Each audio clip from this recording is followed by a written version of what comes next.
మన ప్రభువును రక్షకుడునైన యేసుక్రీస్తు నామములో మీ అందరికీ నా యొక్క హృదయపూర్వకమైన శుభాలు వందనాలు తెలియజేయుచున్నాను.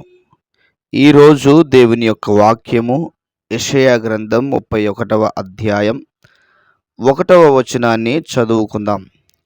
ఇశ్రాయేలు పరిశుద్ధ దేవుని లక్ష్యపెట్టకయు యెహోవా యొద్ద విచారింపకయు సహాయము నిమిత్తము ఐగుప్తునకు వెళ్ళుచు గుర్రములను ఆధారము చేసుకొని వారి రథములు విస్తారములనియు రౌతులు బలాఢ్యులనియు వారిని ఆశ్రయించు వారికి శ్రమ.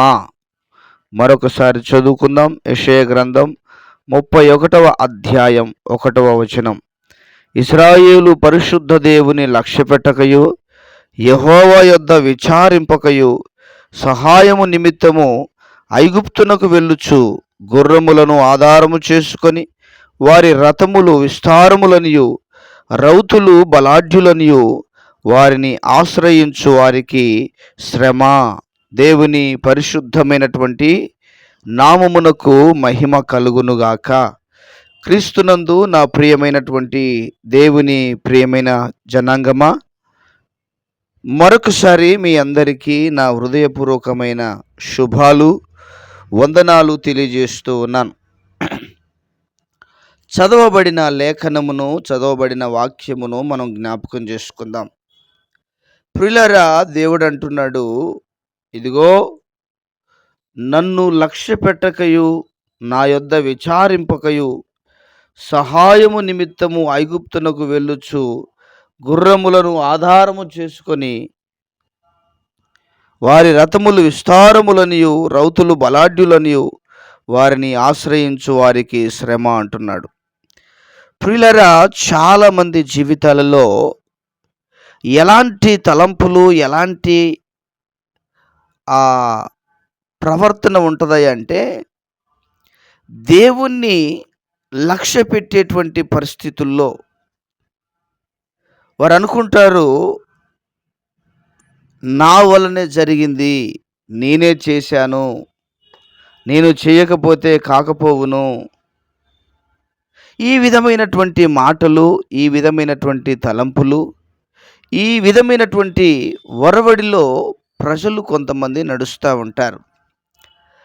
ప్రభు అంటున్నాడు, నా దగ్గర నన్ను లక్ష్య పెట్టకుండా, అంటే దేవుణ్ణి కేర్ చేయకుండా, దేవుణ్ణి పక్కన పెట్టి, దేవుణ్ణి, నా ప్రియ దేవుని బిడ్డలారా, ఒక కరివేపాకులాగా తీసేసి ఏం చేస్తున్నారట, దేవుని యొద్ద విచారింపకుండా ఏం చేస్తున్నారు తెలుసా, ఐగుప్తు యొక్క ధనము కొరకు,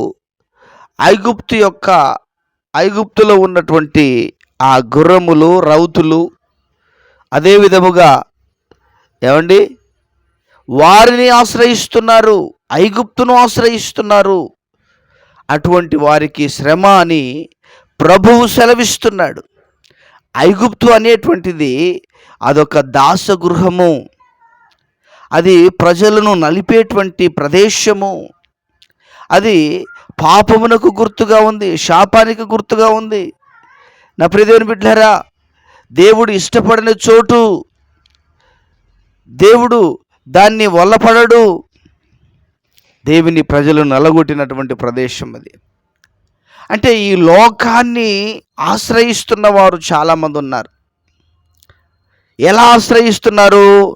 దేవుణ్ణి పక్కన పెట్టి, దేవుని దగ్గర విచారణ చేయకుండా, దేవుని గురించి ఆలోచన చేయకుండా, దేవుణ్ణి పక్కన పెట్టి, దేవుని లక్ష్య పెట్టకుండా, అంటే లోకమును ఆశ్రయిస్తూ ఉన్నారు, లోక సంబంధమైనటువంటి వాటిని ఆశ్రయిస్తూ ఉన్నారు. అటువంటి వారితో ప్రభు అంటున్నాడు, అటువంటి వారికి శ్రమ, లోకమును ఆశ్రయించు వారికి శ్రమ. ప్రియమైన వారలారా, మనం ఎవరిని ఆశ్రయించాలి? మన దేవుణ్ణి ఆశ్రయించాలి. మన దేవుడు ఆశ్రయదుర్గము, ఆపత్కాలములో ఆదుకొనగలిగిన నమ్మదగిన దేవుడు ఆయన. కనుక ప్రియులారా, ఆయనను ఆశ్రయిస్తే ఆయన కాదు అనేటువంటిది ఏది కూడా లేదు. ఆయన సర్వశక్తి కలిగినటువంటి దేవుడు. ఆయన ఏదైనా చేయగలిగిన దేవుడు.